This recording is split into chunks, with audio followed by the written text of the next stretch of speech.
The following podcast is a W2M Network original production. Visit W2Mnet.com for all of our other great podcasts, plus news, reviews, articles, and opinions from the worlds of wrestling, video games, football, and entertainment. Welcome, once again, folks, to Wrestling Unwrapped, episode number 42, where tonight we will be starting our August 98 Major 3 pay-per-view, whatever the hell you want to call it, reviews. I don't know what the hell to call it. And we will be kicking things off with ECW Heatwave 1998 from the Hara Arena, August the 2nd, 1998. One of the few times that ECW is actually on pay-per-view. I'm your host. My name is Patrick Ketza. And joining me, as always, one of those hardcore chair-swinging freaks, Harry Broadhurst. Axel Rotten wishes he was me. I'm also being told that we can't say behold Mahoney. That's so funny. Well, luckily he's on the pre-show, so... I bought myself. Yeah, doesn't he take on Pinataro Kane Murrow on the pre-show or something? Not even close. Or would that have been later on in the It actually is the hardcore chair-swinging freaks taking on Little Guido and Tracy Smothers. Oh, we got robbed of a Tracy Smothers match? Son of a bitch. Remember, folks, Tracy Smothers is Italian, despite the fact that he can't find Italy on a map. Even if you bottom the boot. Tonight's episode of Wrestling Unwrapped is brought to you by the Madhouse Toy Chest. Stores.ebay.com/Madhouse Toy Chest. If you are a fan of anything wrestling, DVDs, action figures, VHS tapes, magazines, posters, and more, you can find it inside of the Madhouse Toy Chest. Mention you heard this advertisement here on Wrestling Unwrapped and receive a free gift with your purchase. That is stores.ebay.com/Madhouse Toy Chest. And as always, we are a presentation of the W2M Network and are presented in partnership with 411mania.com. For more information, including our previous episode that is now in the archives, that being, of course, the 2015 edition of the PWG DDT 410 title tournament, be sure to check out both W2Mnet.com, where you can also find some great articles, and you'll soon find a hell of a lot more from Harry and myself, as by the end of this month, we're also going to be doing another show covering the Mae Young Classic. It won't be as long, don't worry. You can find all that on W2Mnet.com, and you can find our previous episodes also on 411mania.com. Hey, I got it right. I didn't screw it up like last week. It's a work in progress. What can I say? Indeed. So, we had decided, well, actually, the original idea was to do August 98, but back in April, because I was an idiot. We ended up not doing that. Thank God. Was it back in April? We covered March of 98 back in March. Okay, it was March then, not April. Because it was Living Dangerously, WrestleMania, and Uncensored, if you recall correctly. Yes. Well, it had to be WrestleMania. And now in this case, we'll go from the biggest show in WWF's year to the second biggest show of WWF's year, as we will be covering August of 1998. We'll kick things off tonight with ECW Heatwave 98, one of the highest regarded shows in ECW history. Then next week, we're going to do some kind of show, and then we're going to take a week off. I'm skipping it. Shut up. We're going to take a week off and cover God knows how much with SummerSlam weekend before finishing up with WWF SummerSlam 1998, the highway to hell. So it's definitely going to be a good month here, wouldn't you say? I'm ready to get road wild. the Iron Chin. The only reason I'm looking forward to doing that show is because I know how much it's going to piss you off. Your pain brings me pleasure. I believe that's illegal in 13 states. 14. Ask the Stud Muffin. He'll tell you. If it wasn't for contraception, we'd have 26 kids in this town. That's a different one, though. That wasn't tonight. Tonight's is still pretty funny, but we'll get to that with the main event because that's where Joel belongs for this particular episode. You ready to do this? Yeah, sure. Why the hell not? All right. I need a date for this show because I don't have a date written down. Yes, I do. 8/2/98. I do. Yeah, I actually did write the date down on my notebook. Son of a bitch. How about that? All right. It is indeed August 2nd, 1998. We are, as Patrick mentioned, in the Hara Arena in Dayton, Ohio, roughly 4 hours away from my hometown of Youngstown. Did you go? No, I was 13, so I don't imagine my mother would have been a huge fan of me watching ECW at that point in my life. I'm pretty sure there were kids in this crowd. Yeah, I grew up with strict parents in the Attitude Era. I was SOL. I don't get to watch any of this stuff until I go back and watch it on DVD, as was the case for this show, or on the network, as is the case for most of the Attitude Era Raw stuff. The pay-per-view runtime is 2 hours, 42 minutes, 34 seconds. The network runtime is 2 hours, 39 minutes, and 17 seconds. So something got cut, but we don't censor anything on the WWE network. Funny, it's like we brought up the music part last week or something. Which, by the way, it real quick, it took us a couple of days, but we ended up figuring out what got cut. We'll talk about that later. But first, these are your results for ECW's Heatwave 1998. Just Incredible with Assorted Gang of Misfits. Jason Knight, Nicole Bass, Chastity, and I think that was it. That was it. Okay. Joey gets a great line in about Chastity. We'll talk about her in a second. And the line that Joey gets in as well. Pins Jerry Lynn, not quite the new effing show Jerry Lynn, at 14 minutes and 35 seconds with an avalanche tombstone pile driver. Off of Brett's rope. Off of Brett's rope. Second rope. But still an avalanche tombstone. Chris Candido pins Lance Storm with the Blonde Bombshell, and we saw a couple of Blonde Bomb, never mind, at 11 minutes. Oh, no, that Blonde just bombed. We saw something that would be considered bombshell-related in regard to, we'll talk about that. The most accidental, intentional wardrobe malfunction of all time.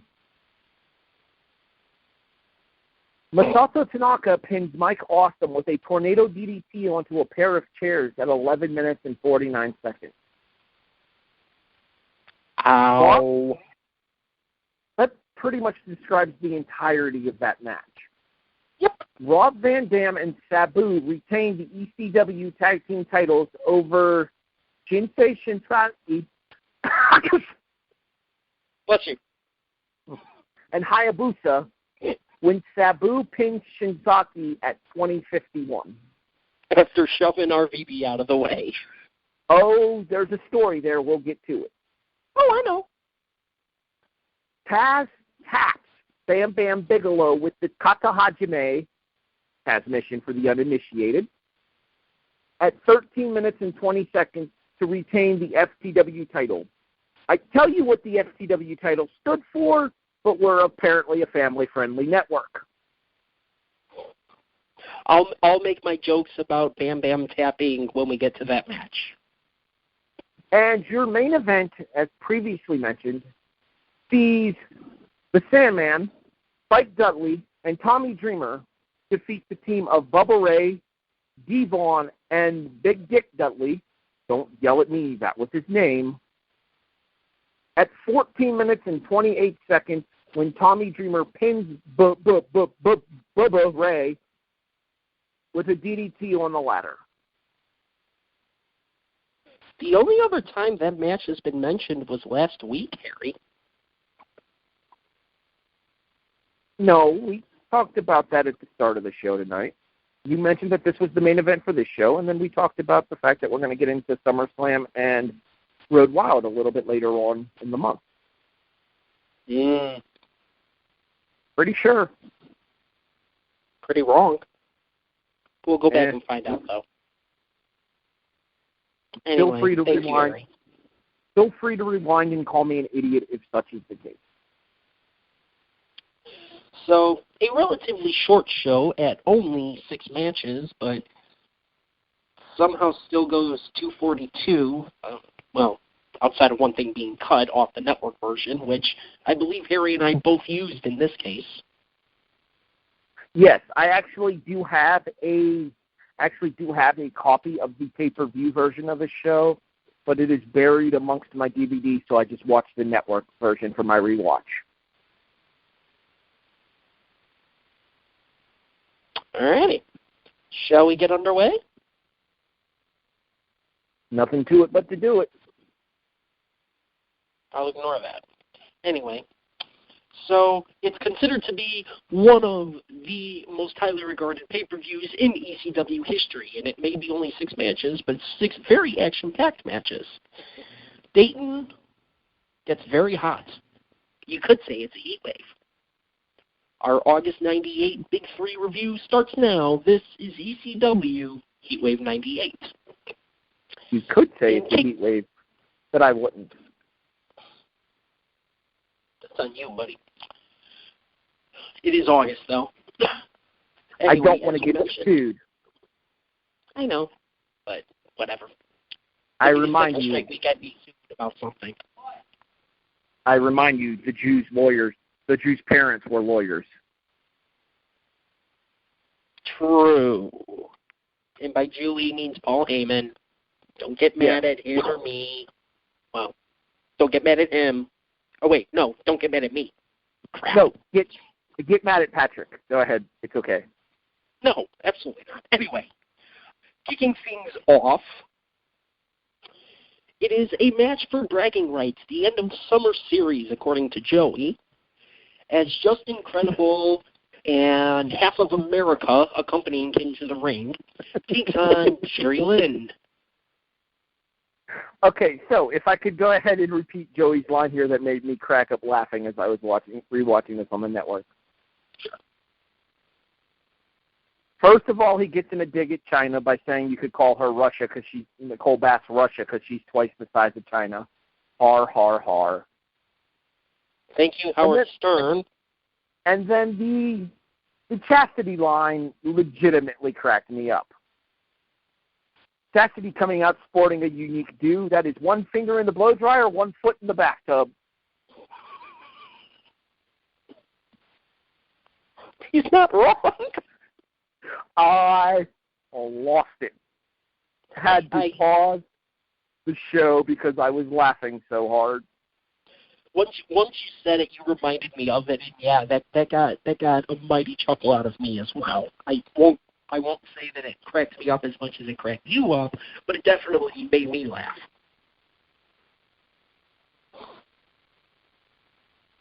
So, getting into this match itself, what the hell did you expect to happen? Just Incredible has half of America in his corner, and Jerry Lynn's on his own. Did anybody really think Jerry was going to win? Would this be Arms Across America, Just Incredible? Well, I'm pretty sure Nicole Bass could reach her arms across America. Rest in peace, Nicole. We kid because we care. Please direct any and all hate mail to Patrick Ketza at Terror of Wrestling Unwrapped. If you would like my email, it is s.garmer@gmail.com.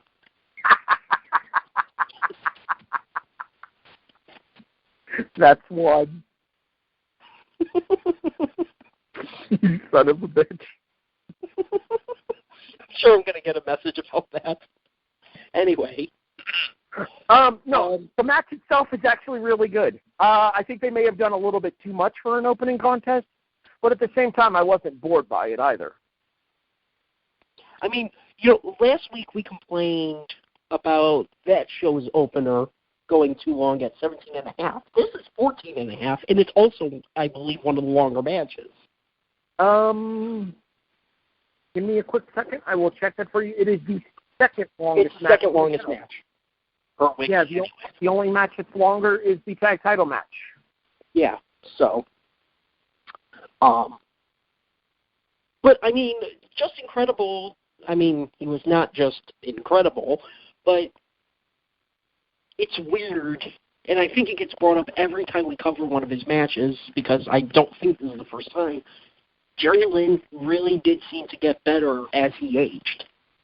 He was like one of those curious cases. He always just got better. And this was no different. I thought this was better. Although in this case, this would be better than the 2001 match, but that was heel Jerry Lynn. But I didn't think this was a bad match by any means. I thought, Justin held up his end of the bargain, and Jerry was pretty much the one who carried the match. There was one spot in it I didn't like. Is Nicole Bass a man? Oh, you mean the upper nut by Jerry Lynn on Nicole Bass? Yeah. In fairness, Joey plays that off very well on commentary. Lynn does what he does, splits the uprights, as it were, and Joey Styles on commentary goes, "Oh, right in the nuts," and I dare somebody to prove me differently. That's one disparaging mark towards a female tonight. Well, at least he's not grabbing her. Never mind. Oh, wait. I'm thinking of Heatwave the next year when it comes to the other disparaging remark. Never mind. Well, at least Joey isn't encouraging her to be grabbed by. Never mind. True. So, just incredible. Ends up picking up the win, as you said, by an avalanche. That's incredible, although there was no corkscrew. Yeah, technically not as that's incredible because he doesn't spin with it. Here's my question. Would you trust him to spin coming off of the second rope? Hell no. That's neither here nor there. It still makes that still makes it a tombstone, not that's incredible. Yes, but due to the limitations of where it came from, I'm willing to go with it and call it a avalanche that's incredible. Agreed. Given the circumstances.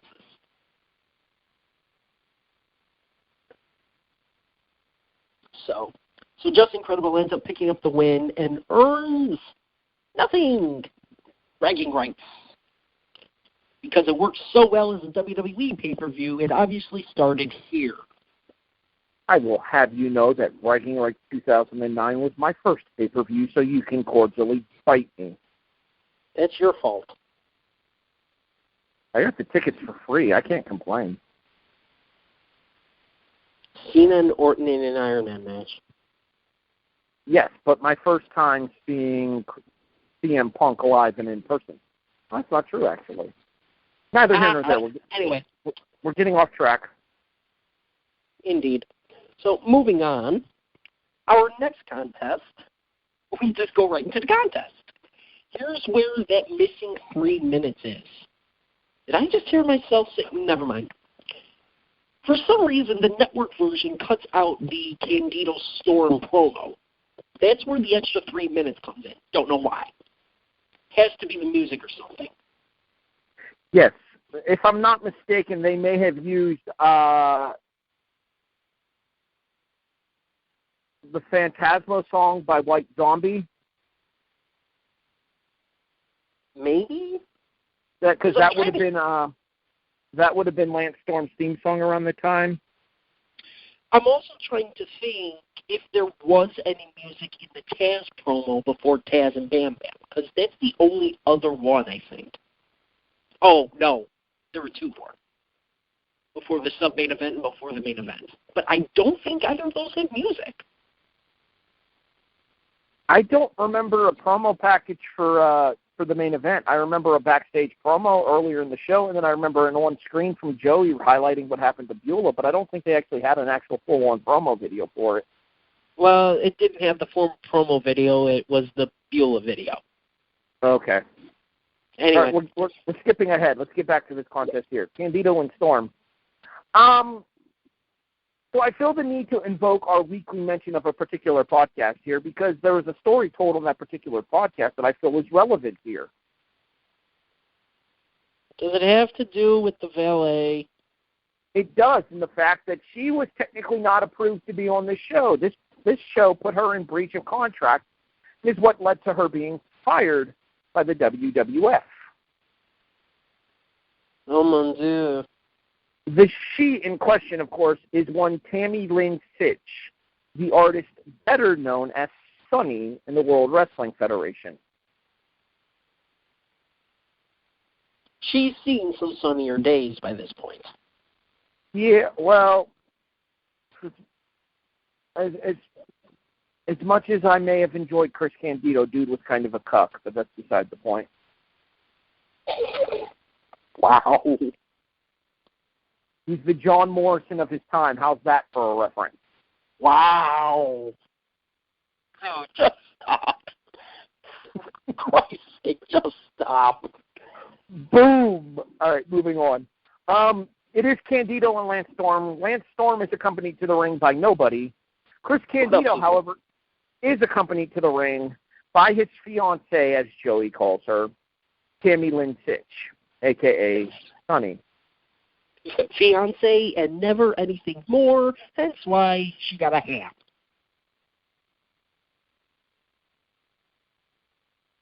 Well, you know. Anyway, no, ham, not chicken. Anyway. The episode in question, Something to Wrestle with Bruce Pritchard, Sunny in the World Wrestling Federation, available on Spotify. Indeed. And we should also mention that Chris Candido apparently thought it was Halloween and decided to go to this show as Rick Steiner. As who? As he's Rick Steiner. Oh, you're stealing my joke. Because I remember watching the replay of this, and I remember texting you, holy Chris Steiner. Would you it like wasn't a very good joke anyway. Would you like to inform people why he was Chris Steiner at this particular show? I was trying to, and you cut me off. Well, fine. Go ahead and inform them now. Anyway, moving on. No, I'm kidding. Go ahead. Because Chris Candido goes into this match. Well, previously, he had legitimately had part of his ear ripped off. I believe against Lance Storm, as a matter of fact. Or Storm.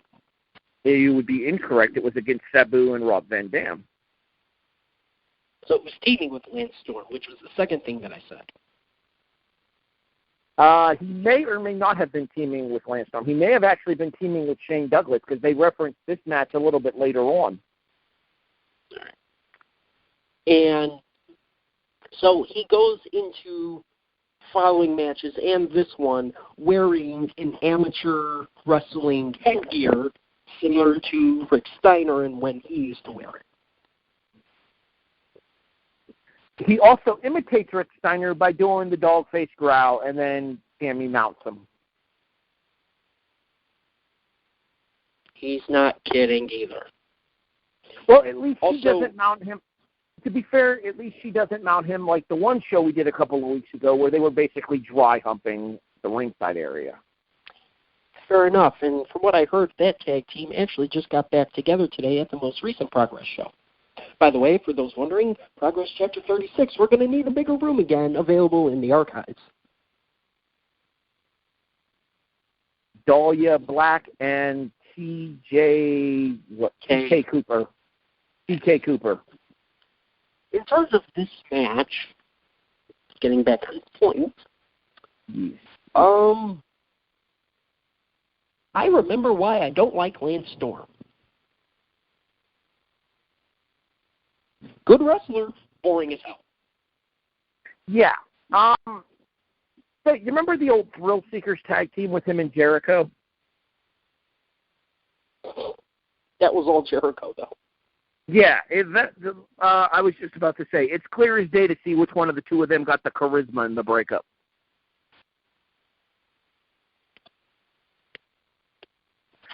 Hate to tell you this, Lance, but you're Marty. I don't know if they were thrill seekers or if they were charisma seekers, although if they were, Jericho found his very quickly. Well, if you watched any of the vignettes from Smoky Mountain, which are freaking ridiculous, they're actually on the Jericho DVD. They were They are thrill in quotation marks, even though this is a radio podcast. Speakers. And there were definitely some questionable thrills they were seeking. Although I did like the big Scooby-Doo. All I have to say is, have you met a woman from West Virginia? Never mind. Moving on. This was weird because Lance Storm is supposed to be the good guy, right? I think. Candido is in the triple threat, but Lance Storm was the one who beat the hell out of Candido. So who's the good guy? The answer to that question is no one, as it traditionally was in ECW. I think you'll find this to be true over the course of a lot of ECW. Paul Heyman kind of put stories together and let the fans decide who they wanted to cheer for. And in this case, they wanted to cheer for Candido, even though they technically weren't supposed to. I think they were technically cheering for Tammy, not Chris. True. You know, we missed something already, and it just dawned on me. There's one thing we should have mentioned and we forgot. Our color commentator? Well, our commentary team for tonight. Obviously, the first, the play-by-play guy being the absolute undisputed voice of ECW, Joey Styles. And, yes, his color commentator, the ECW World Heavyweight Champion, the injured franchise, Shane Douglas. If you go to my... wanted to say something. So Francine speaks up a couple of times, but it's very few and far between. If you want to see what Shane Douglas looks like these days, by all means, feel free to go to my Facebook page. You can find me on Facebook, Gary Brothers. There's a picture of myself and the franchise Shane Douglas because Shane came in and did Dropkick Diabetes 3 to help raise money for Akron Children's Hospital.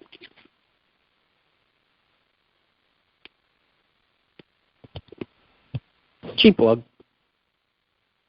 Indeed.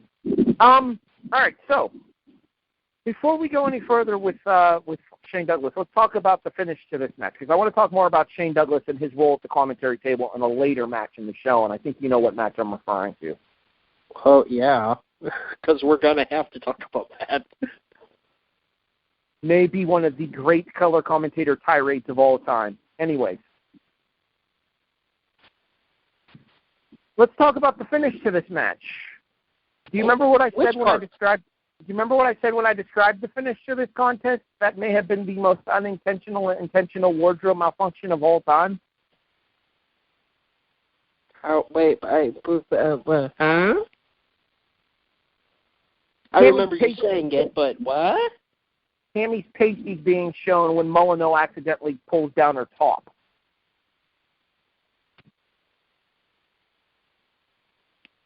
At least someone thought to give her a jacket. Well, I mean, it's not like she was fully exposed, though. She had pasties on her nipples.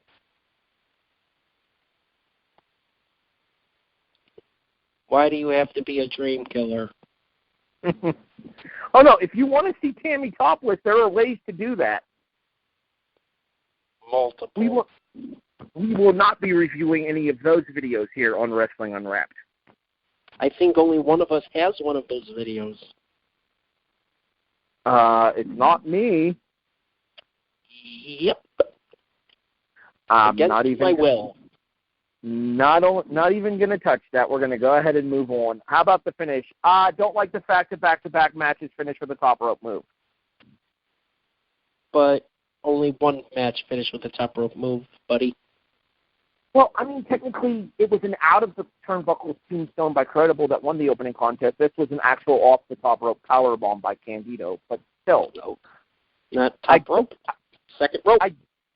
Well, okay. Rope-related finishing moves in both cases. I don't care for the fact that both of them had similar finishes in that regard. But at the same time, if I'm not mistaken, isn't the blonde bombshell supposed to be off the top rope? Yes. No, that is how it got its name. And obviously he named the move after Tammy, but as Joey states as much when he discusses the name of the move. For those of you unaware, Candido's blonde bombshell is a top rope power bomb. It is basically a super bomb where Candido's standing on the top rope, the opponent is on the middle rope, and Candido lifts them up and power bombs them off of the top turnbuckle coming back into the ring. It is a move that Easy Money tried against Kid Cash on a later ECW pay-per-view that Kid Cash turned into a Hurricane Rana in midair. Yeah, so in this case, I don't put the blame on Candido.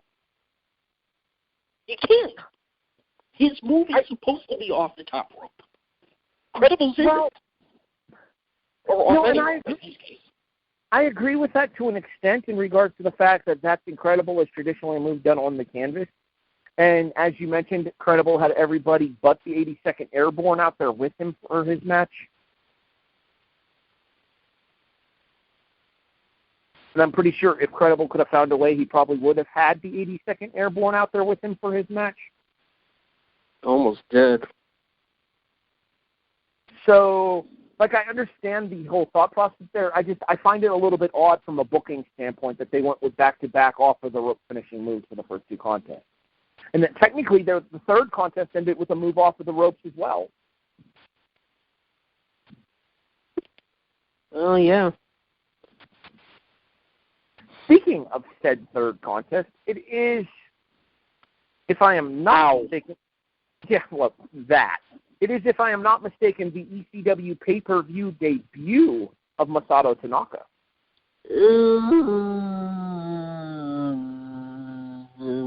No. Correct me? Hardcore Heaven, maybe? Living Dangerously. The one we covered, I don't think he wrestled off some at Living Dangerously. I'm almost certain of it. Doug Furness. Oh, yeah, okay, you're right. My mistake. Because he was supposed to face somebody from FMW. It may have actually been supposed to be... Wing Kanamura? Yeah, I was just about to say, it may have supposed to have been Kanamura. So, Anyway. So, essentially, this is one of the matches that when we covered ECW One Night Stand 2005, also available in the archives, that was a rematch show of this. Well, they also had a really good series for the ECW Heavyweight title in late 1999, early 2000. The Arrow Trilogy. Yeah, really. I have to wonder, because we mentioned Shane Douglas being the color commentator. There's one point in the match where Tanaka goes to powerbomb Awesome from the ring to the floor, but through a table. Mm-hmm. Mike Awesome lands on the back of his head. Legit. That table does not slow down his momentum at all. He comes down back of the head first into the concrete. Legitimately concrete. Because there's no padding, which Joey Styles makes mention of multiple times. No fancy blue mats in Extreme Championship Wrestling. I am watching the old episodes of Hardcore Television on the network. Bite me.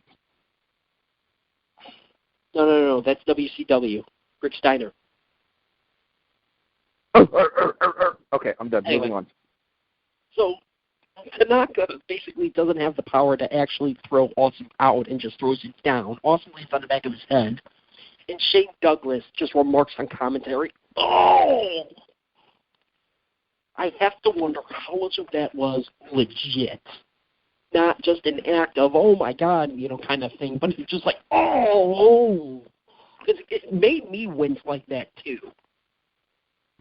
Yeah, I something tells me that I don't think it was intended for Awesome to land like that.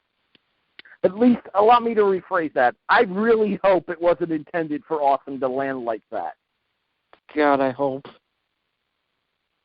That was nasty. To be fair, the chair shots that Tanaka took earlier in the match,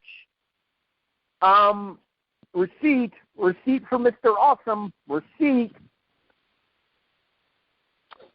Yeah, this whole match was goofiness and hard-hitting and violent.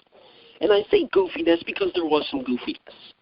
Like, Masato Tanaka taking a 75-foot run up for a chair shot. That was actually still pretty weak by their standards.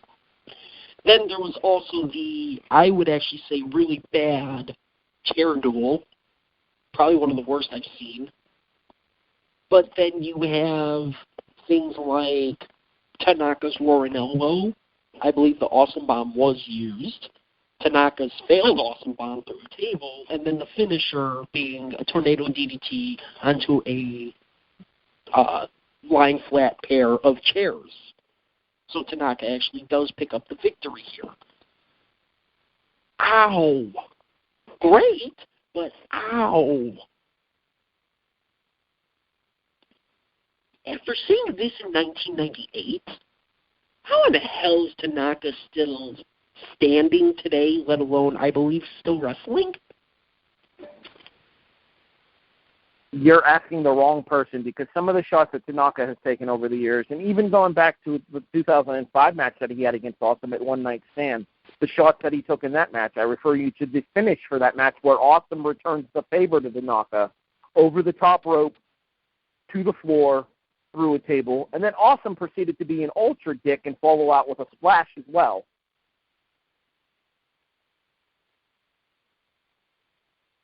I will say this much. I have to give credit where credit is due here. He's no longer with us, unfortunately. Most wrestling fans know the tragic tale that is Mike Awesome. That being said, for 6'5" and 300 pounds, that dude was an insane athlete. Oh, there's no doubt about that. I wish he had been able to work on his promos, because if he had been able to work on his promos along with pulling off some of the stuff he did, he should have been a big-time player. Not just the big fish in small pond that he was in ECW. He should have been a big-time player. Well, I think the decision to sign with WCW and accept the Fat Chick Thriller, that 70s guy, kind of did him in as well. The WWE did the F at the time, did what they could with him when they got him in the Invasion, but at that point he was damaged goods.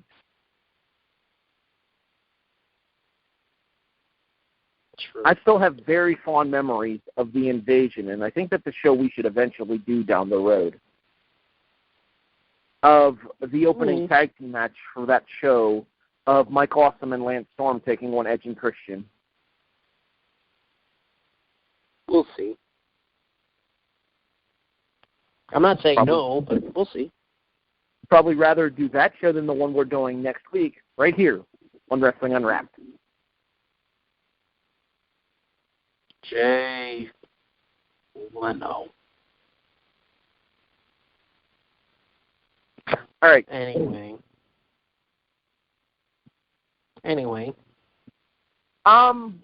Tag team titles, or do you have anything else to add for this particular match?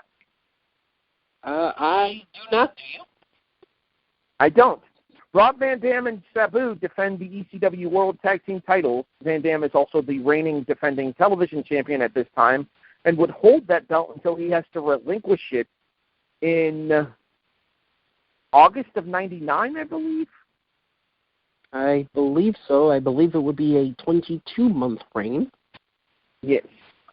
They take on the Japanese team of Jinsei Shinzaki. Bless you. and Hayabusa. All right. For those of you who haven't seen the pay-per-view, I'm going to kind of give away a little bit here. The Hakushi sneeze. What's you? is Rob Van Dam's way of getting around saying Hakushi on camera while talking about Jinsei Shinzaki. Jinsei Shinzaki would be the real name of the man who played Hakushi back in the WWF back in the mid-90s. While Hayabusa looks like Sabu in a mask. Joey actually points out the fact that they had wrestled each other one-on-one before in a match that Hayabusa won, no less. Oh, I have very little doubt about that. And honestly, it seems like from the get-go, Sabu just wants to beat the high holy hell out of Hayabusa. Sabu pretty much wants to beat the high holy hell out of everybody in this match, including his tag team partner. We'll get to that in the finish. Yeah.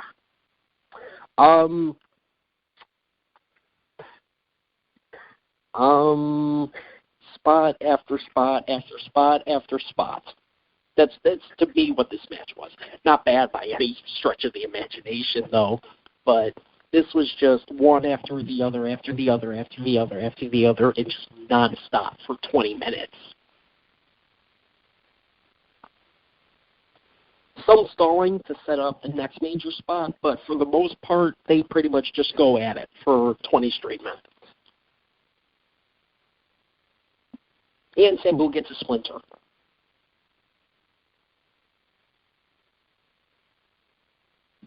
Hold on, I had a little bit of issues on my end there. Try that last sentence again. And Sabu gets a splinter. Well, I mean, with as much furniture as broken in this contest, I'm surprised the worst of what he got would be a splinter. Yes, but it pretty much causes him to stop dead in his tracks. That must have been a hell of a splinter. Which is ironically more selling than Sabu does on a regular basis. True. Including this match. Nobody sells anything. You know how we talked about PWG and the lack of selling in most independent matches, or when you consider promotions like PWG? Yep. ECW was the originator of that stuff. Sure as hell seems like it. I mean, look at the previous match where Tanaka and Awesome basically kill each other and are still up throwing bombs at each other within 30 seconds of damn near killing each other. This particular match, it's the same thing as you said. It's spot after spot after spot after spot after spot. There is zero freaking psychology in this match until the end of the match. And it's in relation to the tag team partners, not the match itself.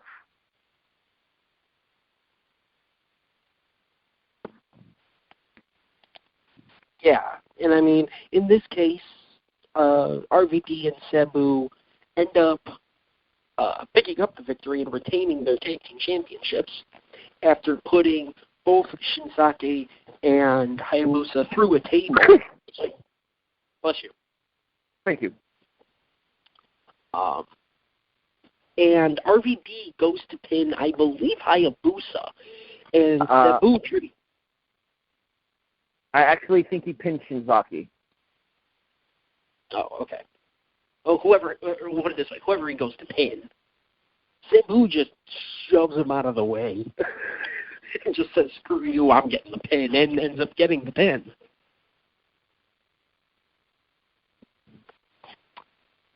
And that would be because they don't like each other.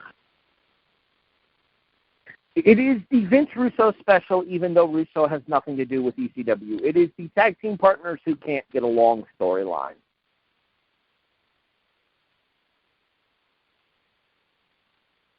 Yeah, pretty much. Stone Cold and Dude Love, Undertaker and Dude Love, or rather, Undertaker and Stone Cold. Pretty much Stone Cold and anybody you can think of. Pretty much. I can officially confirm Arnold Furious's review of the show. It was indeed Shinzaki that took the pin. Okay, very good.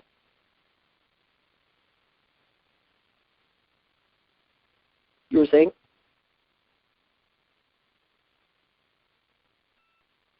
Try that again? You were saying? Oh, in regards to the match itself, yeah. The longest-running feud in ECW going all the way back to 1996 between these two in a matter of respect. So, obviously, part of the fun of seeing these guys teaming up was they're constantly trying to one-up each other. And they do it throughout the course of this match as well, where Van Dam hits a big spot, and then Sabu would hit a big spot. Van Dam would go for a big move, Sabu would go for a big move, and then, obviously, it tells itself in perfect form right at the tail end of the match when Sabu knocks Van Dam out of the way and steals the cover for himself. Your tag team champions, ladies and gentlemen. This also means we don't get a TV title match on this pay-per-view. Well, but what we would get at Guilty as Charged 2000 would be Rob Van Dam defending the ECW television title against Sabu. Or not 2000, 1999, sorry. Guilty as Charged 1999. 6 months from now. Thereabouts, yes. 5 months, give or take. A little over 5, yeah. Mid-January of 1999. Anyway. So, I got a question for you, Patrick. Yes? How do you follow up going through the ring? Going through concrete? How about going to concrete? Would that count? Well, you kind of go to concrete going through the ring. Well, I don't know. The WWE has led us to believe that Hornswoggle's house is underneath the ring. We have no idea what's under an ECW entrance ramp, and considering some of the people that were in ECW, I shudder to think. True. Our next contest is an ECW death match to an absolute finish. Falls count anywhere, and it's technically for the unrecognized FTW World Championship. The last two letters in that, the TW, stand for the world. You can do your own math on the F. It is the holder of said title belt, Taz, looking to avenge his living dangerously loss to Bam Bam Bigelow.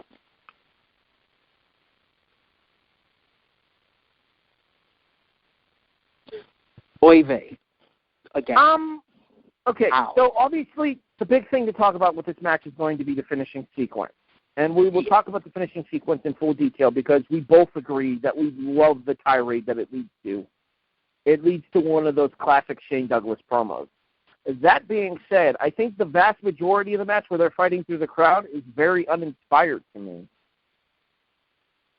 Yeah, this kind of seems like a paint-by-numbers kind of match, and let's get to the finish. Exactly. This isn't as good as the Living Dangerously match to me. At least I don't think it is anyway. I would agree. It's not a bad match, but it wasn't exactly a great match, and I actually feel bad for Bam Bam and Taz for having to follow up the tag title match, and you're essentially in the dead spot. You're in the popcorn match. Well, yeah, especially considering you're going on between the tag team title match, which is arguably the most popular man in the company, Rob Van Dam, and then the six-man tag main event featuring the most hated act in ECW at the time, and one of two of the other most popular men in the company, the most hated act in the company being the Dudley Boys, and the other two most popular being Sandman and Tommy Dreamer. Indeed. So this was kind of a dead spot here. And they really didn't do anything to bring the crowd out of it for the first 3 quarters of the match. Yeah, but that last 2 minutes is a sight to behold, isn't it? Oh, absolutely. And that is that, well, we should also mention that Joey brings up the fact that Bam Bam was actually tapping to the transmission in Living Dangerously before they went through the ring, and the referee never saw it. Which, going back, is 100% right. He was tapping to it. Although Shane Douglas would make the argument that he was just trying to go for Taz's arm to try and break it. That plays into the finish a little bit. Similar to the Ipinesa throw that Taz likes to use, the judo throw. Yes. That plays into the finish here, because Bam Bam and Taz would fight up the ramp, and at one point, Bam Bam would lift up Taz to possibly slam him on the entranceway. However, Taz would end up... Just real quick here. Given the fact that Bam Bam's finishing move is a driver off of the shoulders called Greetings from Asbury Park, I would assume he was probably going for that when Taz slipped out. Possibly. And Taz would slip out into a DDT, and they would actually go through the damn entranceway, thereby being almost as good, if not trying to top, their Living Dangerously ring spot. Only just they still had another match and thought, hey, maybe we shouldn't go through the ring again. Because the last thing you want is a main event that goes 5 minutes on your pay-per-view, right, Living Dangerously? Right. Right. With the ring crew doing their best to fix the ring, and by fix the ring, I mean put caution tape. Mm-hmm. Anyway. And people getting thrown into the hole anyways because Al Snow. Yep. So, Bam Bam is, of course, the first one out, despite the fact that he took the DDT. Leading Joey to believe... What? I was just going to say, yeah, that has everything to do with the fact that Taz in DDTing Bigelow has a 300-plus mount, a 345-pound man, as Shane Douglas would lead you to believe on commentary, landing on top of him. True. And Bam Bam just goes to go back towards the ring when all of a sudden Taz does his best impression of Vince McMahon. Just a little faster. You know the match I'm referencing. WrestleMania 19 in 2003 at Safeco Field. Yes, I'm very familiar. Absolutely. Where he rises up from nothing. However, he doesn't have a lead pipe in this case. However, he goes and jumps on Bam Bam's back and puts on the Taz mission. Now, Kata Hajime. Taz mission. Kids in height. I should have said that to you. Anyway. I know, I was waiting for it, especially after the bless yous from the Hakushi. Bless you. Anyway. Running joke. Yeah. Now, Taz formally wins the match via tap-out, leading to, dear God, this tirade by Shane Douglas. He was reaching for the rope. The best part about Shane Douglas's tirade is he gets so pissed off about this, he actually picks up his monitor and chucks it a good 10 feet down to the floor beneath them. I hope no one was below the landing zone. I would imagine not. And if you were, well, sucks to be you. Because Paulie ain't paying your medical bill. Paulie ain't paying anybody. Here's the thing. Going back and watching this, Shane has a point.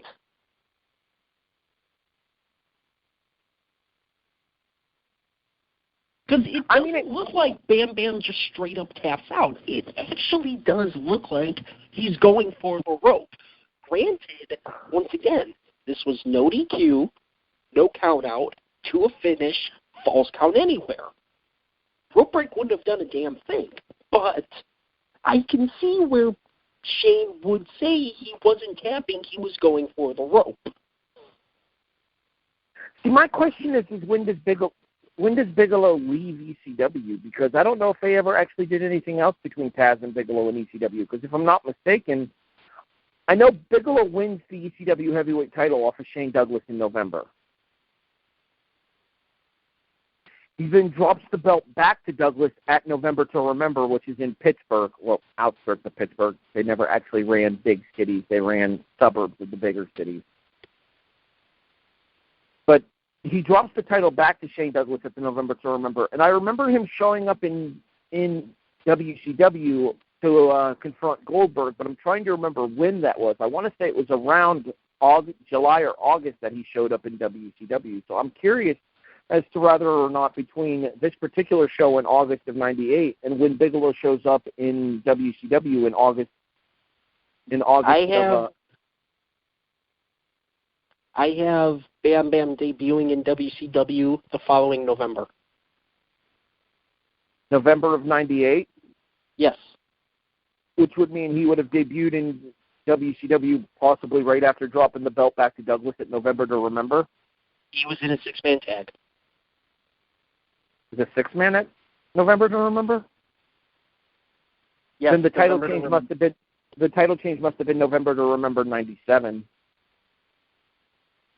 Which, come to think of it, main event to November to Remember was Tavs, Sabu and RVD versus Triple Threat. That would make sense because I think it was the payoff to I think Bigelow and Douglas was the payoff to the Rick Rude angle, and that was at Barely Legal in '97. So that would make sense. That would be, I got my years confused. That was '97, not '98, which means right after this particular November to Remember, that would be Bam Bam Flash Show in ECW then probably. Yes. He would show up, because I know he would interfere in the Goldberg-Kevin Nash match at Starrcade in '98. Real quick, November to Remember '98 was November 1st. So we're talking 3 weeks. 3 weeks? Or 3 months? 3 weeks. No, 3 weeks between the last pay-per-view that he worked for ECW, which he headlined, and him debuting on Nitro. Okay. Because I know they put him into a program immediately with Goldberg when he gets to WCW. And his interference is in the WCW heavyweight title match at Starrcade. He's one of the people that comes in to the heavyweight title match at Starrcade, and then eventually it's Scott Hall. It's Scott Hall's taser that cost Goldberg the title at Starrcade. Yep. 2 weeks, by the way. November 16th. Makes sense. So, anyway. Yeah, Bam Bam would only be in the company for another 3 months. Yeah, 3 months. September, October, November. Yep. And that takes us to our promo before the main event. And I just want to say here, I'm giving away my cash right now. My cash for this show is Joel Gertner's promo. Is it hot in here? Oh, wait, no. Dayton, Ohio. Amazing where people can live these days.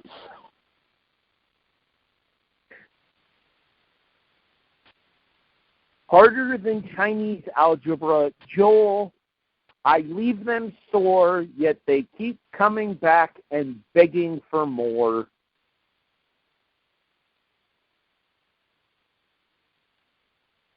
You want to use the favorite line that we both had from this particular promo? Oh, go right ahead. Weighing in at a trim, slim, rough. No. I did not say Stud Muffin says.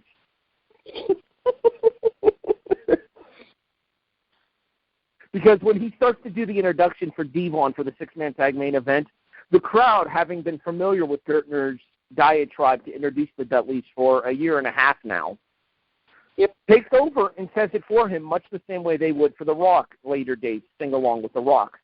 Joel Gertner was having none of that and put them in their place fantastically. Yes, so our main event is the Dudley boys, technically. Those damn Dudleys. Of Big Dick Buh Buh Dudley. Ray. You got this? Okay, go ahead. Of Buh Buh Ray Dudley, Devon Dudley, and Big Dick Dudley. I'm a little disappointed that Bubba didn't stutter. Continue.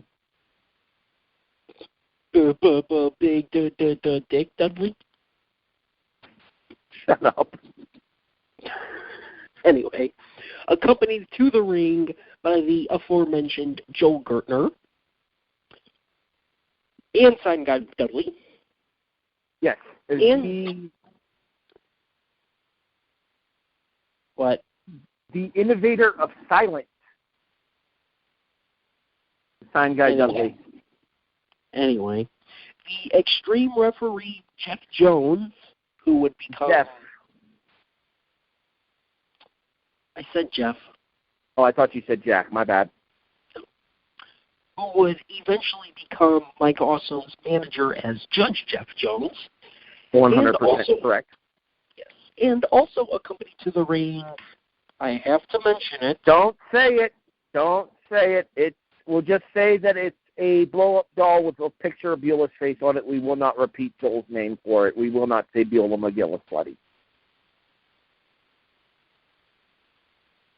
Anyway, and they are taking on the team of the innovator of violence, Tommy Dreamer, the extreme icon, Sandman, and little Spike Dudley, who all have their own ladders. In case you're wondering, it is edited on the network version. They come out to enter Sandman. Are you sure? Positive. Weird. Because the network dub would make me think they came out to Man in the Box. You would think so, but no, it's Enter Sandman. Oh, okay. Because, yes, this was a thing. It's funny how we mentioned, we talked about the music dubbing last week, and also we mentioned the fact that it drove me nuts that they dubbed over Sandman's entrance at One Night Stand 05. This one wasn't so bad, but it still sucks. As a longtime ECW fan and somebody that regularly followed the product, especially staying up really late at night on Saturday mornings to watch hardcore television, it's very disappointing to go back and rewatch the ECW shows when none of the music that you remember from those shows is still included with said shows. Oh, just wait. It gets really bad after the match. Oh, yes, in the get-go. Yep. Instead of American Gangsta. Anyway. Natural Born Killers? Yeah, sorry. I was thinking of something else. I meant Natural Born Killers. Sorry. Okay. In terms of the match itself, what the hell did you expect? Yeah, you put these 6 men in the ring, you're not going to get a wrestling clinic. You're going to get a brawl, and especially with all of the big-ticket heat that comes into this match as well, with the Dudleys having retired, again, air quotes, radio podcast, retired Beulah McGillicuddy. It would be the last time we would see Beulah until the previously mentioned ECW One Night Stand 2005, available in the archive. Shoo! Well, we didn't see her in this match.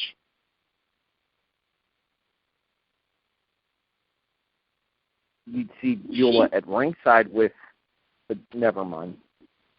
No, you don't. Well, with the Dudleys, but we're not going to talk about that. She's not out here. No, I didn't say that.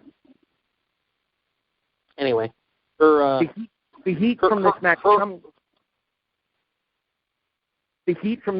comes from the fact that they retired Beulah, again retired in quotation marks due to the fact that she would come back at One Night Stand 05 and then wrestle at One Night Stand in 06. Wrestle in air quotes as well. I think her and Lita were competent in that 6-person tag. It was a fun match, in my opinion. We should do One Night Stand 06 at some point. Anyway, moving on. Yeah, this was not exactly a wrestling clinic. This mostly uses a hell of a lot of weapons. I mean, chairs, Singapore canes, obviously, the ladders. I'm trying to think if there's anything else before New Jack comes out. And for the life of me, I can't actually think of anything off the top of my head. This was not the world's greatest match. I mean, it was just a 6-man brawl. It was just a way to get everybody still out there and an attempt to blow off the feud with Dreamer and the Dudleys and for Dreamer to get his revenge.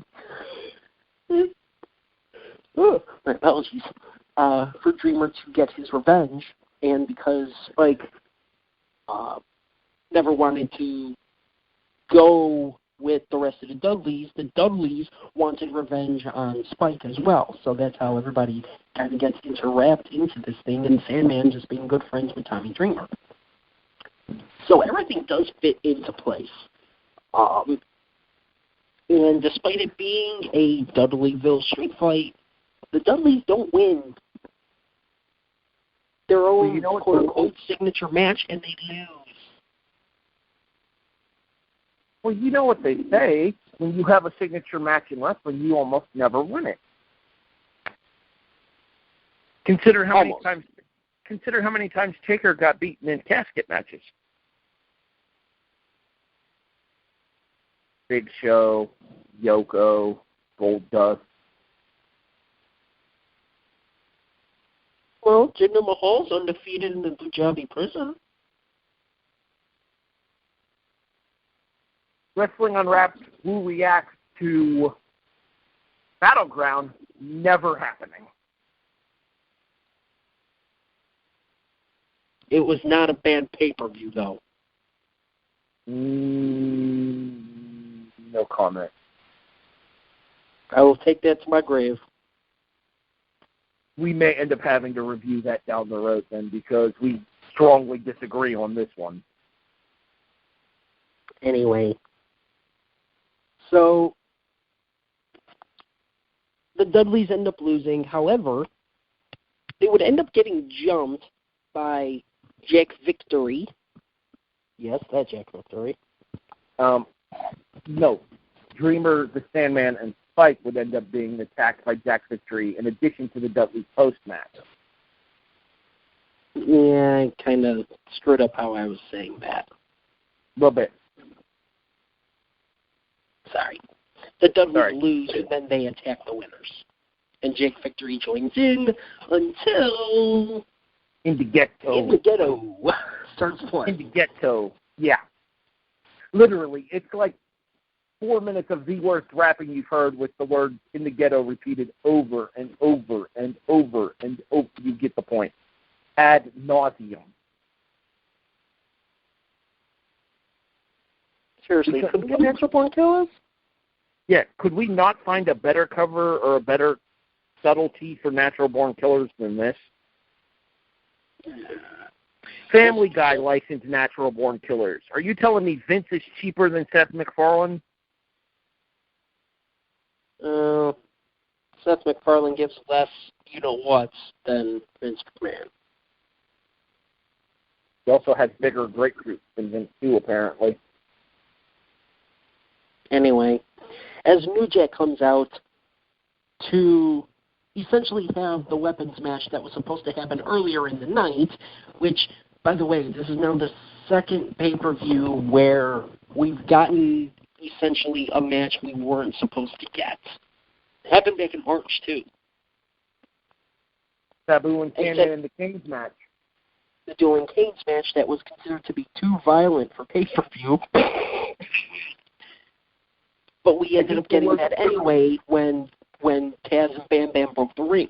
Well, in this case, New Jack had been jumped earlier in the day and was supposed to have a weapons match against Jack Victory. Jack Victory comes out to jump the winners of the six-man tag, and then New Jack comes out with an assortment of weapons.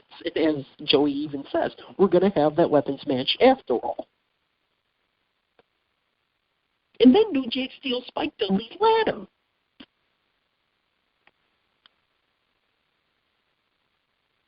What an a-hole.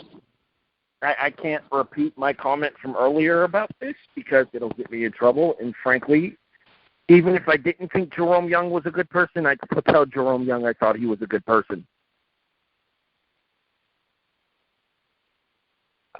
Here, do you want me to repeat the line that I said?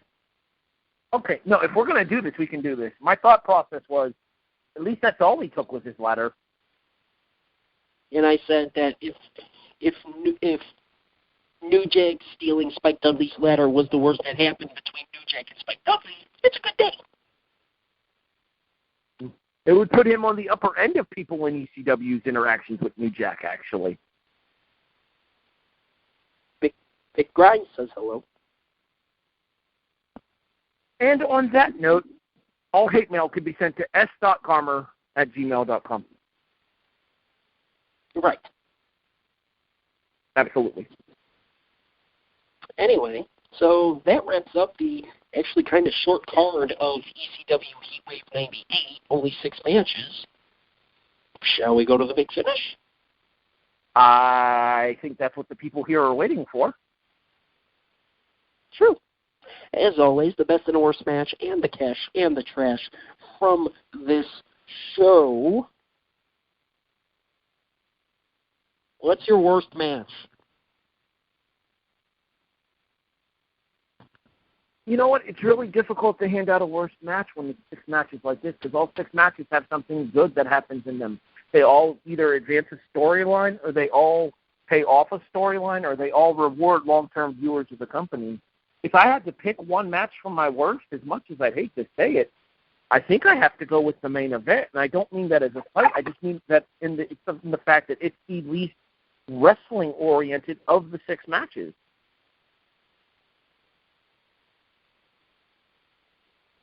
We agree. For the same reasons, too? Pretty much. There's no bad match on this card. No, there's not. I'd put the main event around 2.5, 3 stars.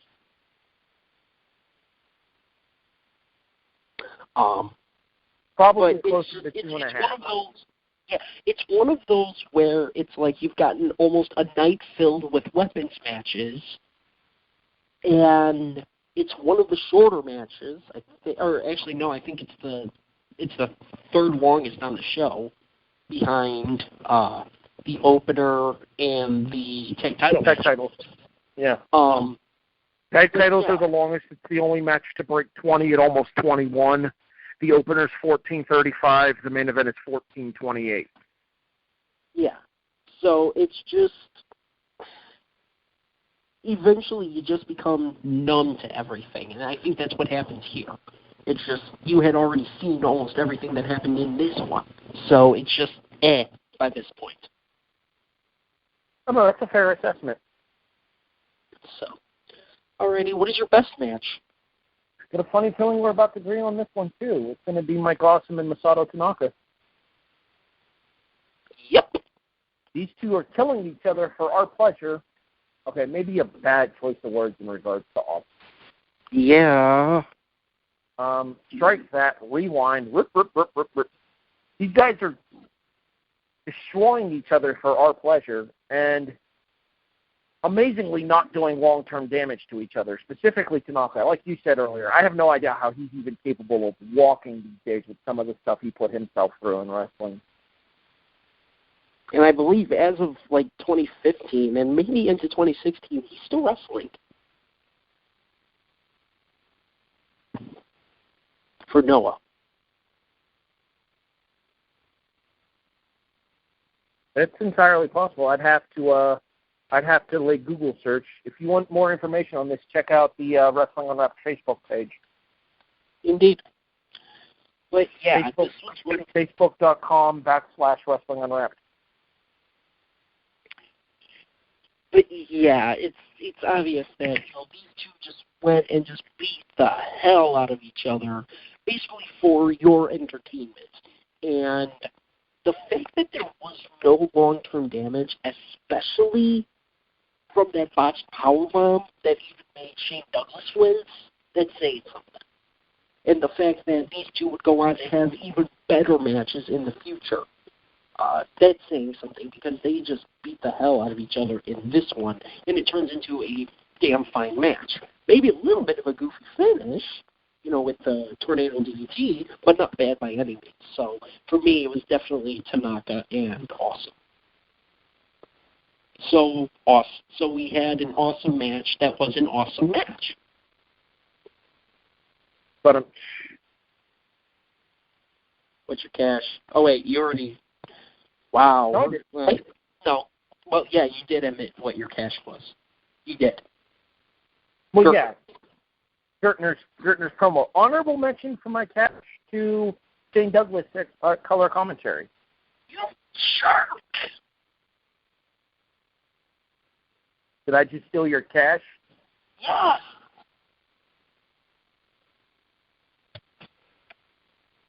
Did I seriously just steal your cash as my honorable mention? Yes. Oh, Yes. my bad. Sorry. Yes, you did. I was going to give praise to Shane Douglas. Well, sorry about that. Yeah. So, what did you like about Gertner?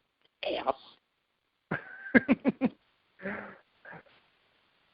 It never ceased to amaze me how well Gertner could read a crowd in ECW, and just the way that he was able to, the lyrics and the witticisms and the poetry and stuff that he did, obviously good for TP. But the way that he was able to read a crowd even above and beyond that, specifically the Stud Muffin Says thing, specifically the way that he would go about making each and every one of the Dudley Boys' individual entrances seem just as important as it is when he was announcing them as a team. The way that he would put his own spin on doing everything that he used to do. And I think a lot of that comes from the fact that he used to be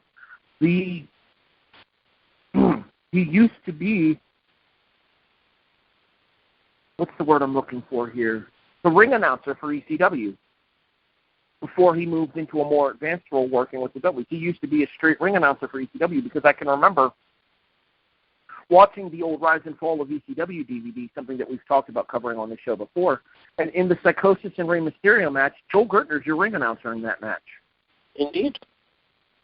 So, obviously, Gertner has a lot of ring announcing skills. What a lot of people weren't aware of until he had the opportunity to work with the Dudleys, he also had the chops to cut that kind of a heel promo as well to allow him to be that kind of a heel manager that could generate massive heat in an era where, let's be honest, heel managers were kind of a thing of the past.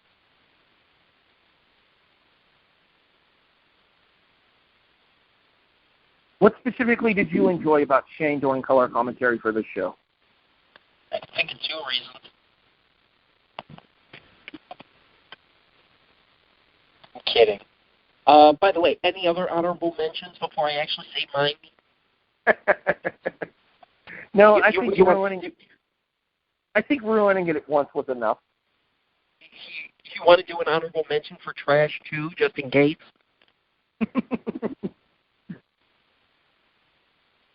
No, I don't. I'm not even sure what my trash is, let alone what my honorable mention. No, I think I do know what my trash is going to be.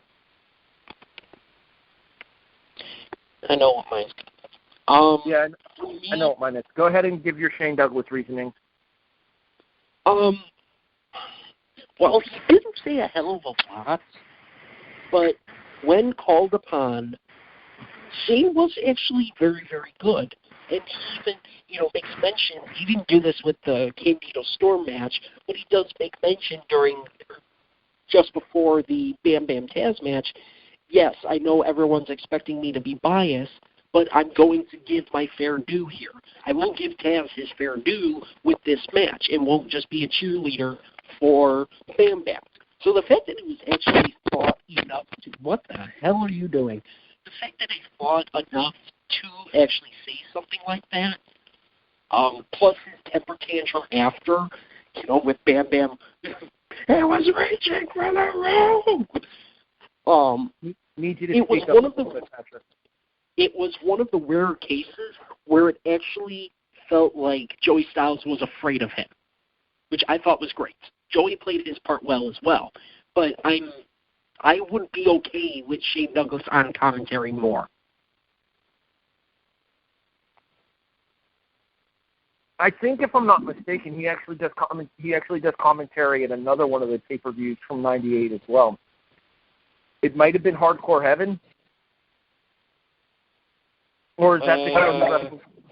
No, that would have been WrestlePalooza '98. I think that's the show where he actually wrestled Al Snow, so maybe not. I don't remember. Trash? Yeah. What's your trash? I know it seems kind of, how do I put this, cliche to say this about ECW, but not every match needs weapon spots. Not every match needs a table. Not every match needs a chair. Not every match needs a ladder. Every single match has some kind of weapon involved. Every single match has some kind of screwery involved in the finish.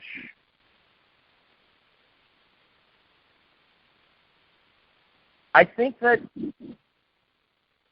when you get a reputation for garbage wrestling like ECW did, that it'll eventually lead to the point where people who don't like that kind of the brawling with the chairs and the tables and all the furniture and stuff at ringside, your purists of wrestling, aren't going to be willing to give your show a company. There are a lot of people who are very staunch disapprovers of the ECW style because of the fact that all of their matches were so gratuitously violent. So you could argue unnecessarily violent in some cases. It's a 6-match show. You could have had at least 1 or 2 matches on this show, and I can think of the 2 matches that I would suggest for it. Candido Storm didn't need any kind of weaponry involved, yet they decided to have the urge to use powder and the referee distractions and a ref bump and Sonny's boobs being popped out on pay-per-view, allegedly, and all that other kind of stuff there in order to help them get bells and whistles through that there. Taz and Bam Bam didn't need to use anything until this big spot at the end of their match, but they had the entire crowd brawl that lasted way too long. When you have a constant show full of that kind of stuff, kind of like what we talked about with the main event when we called it our What's Match of the Night, it desensitizes you to it. It takes away from its impact, and in my opinion, that's my best for the show.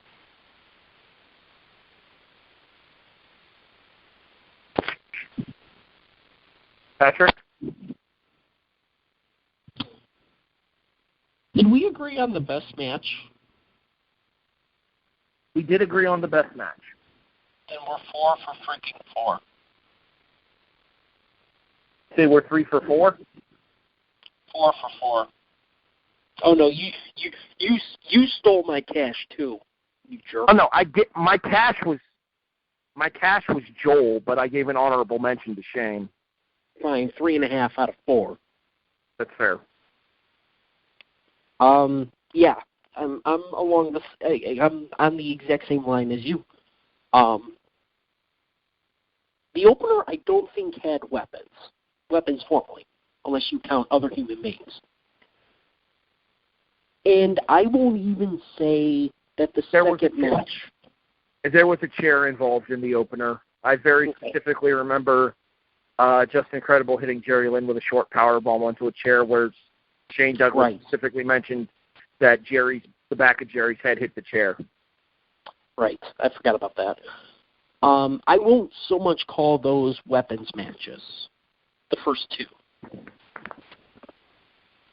However, the remaining 4 were weapons matches. Straight up. And then technically we should have had a 5th. But, a bunch of fat men decided to attack New Jack before the show.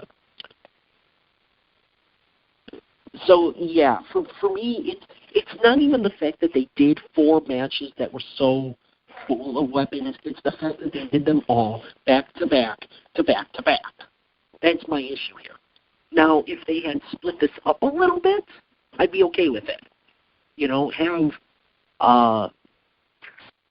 Have Candido and Storm go before Bam Bam and Taz or something like that. Save the Sunny surprise for a little later in the show. Or, just something along those lines to break everything up. You don't need 4 consecutive weapons matches like we got here. So that's what bugged me the most about this, is that, like I said, by the time you got to the main event, you were numb to everything because you had just seen it for the previous hour and a half.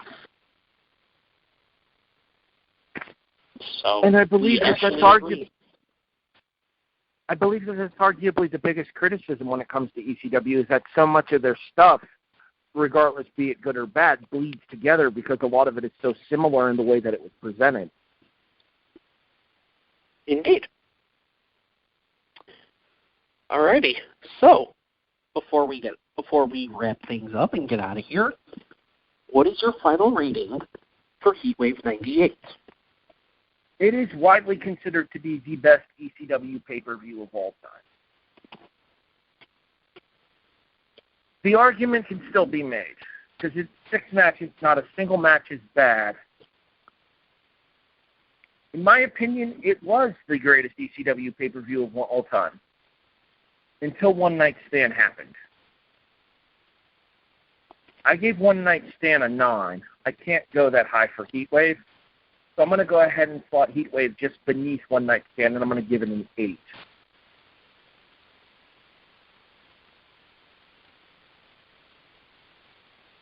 Patrick, how about yourself? This is definitely the greatest pay-per-view of ECW history, not WWECW.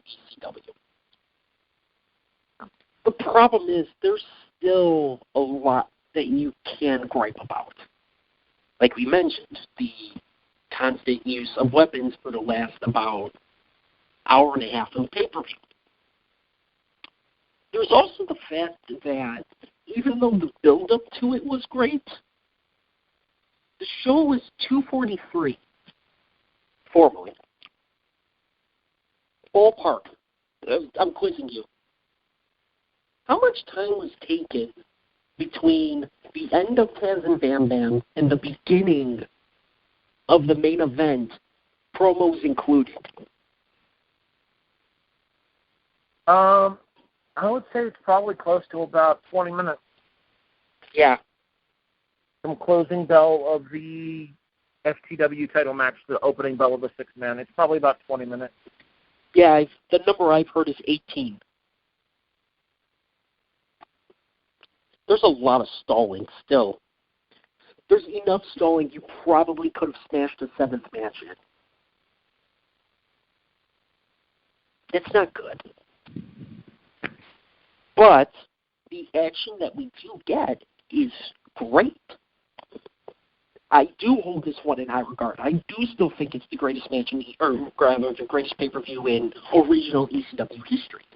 I can't go super high on it, though, because it's great, but it's not that great. 7.5. I would probably rank this, and I believe, I don't remember us going super high on Living Dangerously 98 either. So to say, a 7.5 for an ECW pay-per-view, it's actually really good. So I'll go with a 7.5 to finish it off. I'm actually curious to look up the Living Dangerously episode in the archives and see what we gave Living Dangerously to compare it to what we give to what we just gave Heatwave tonight. And I'm curious to do the same thing for Uncensored as well as WrestleMania 14 as well. I can't imagine we went that high on Living Dangerously. I think I gave it a 6. It may have been a 5. Because we both said we were bored by Scorpio versus RVD.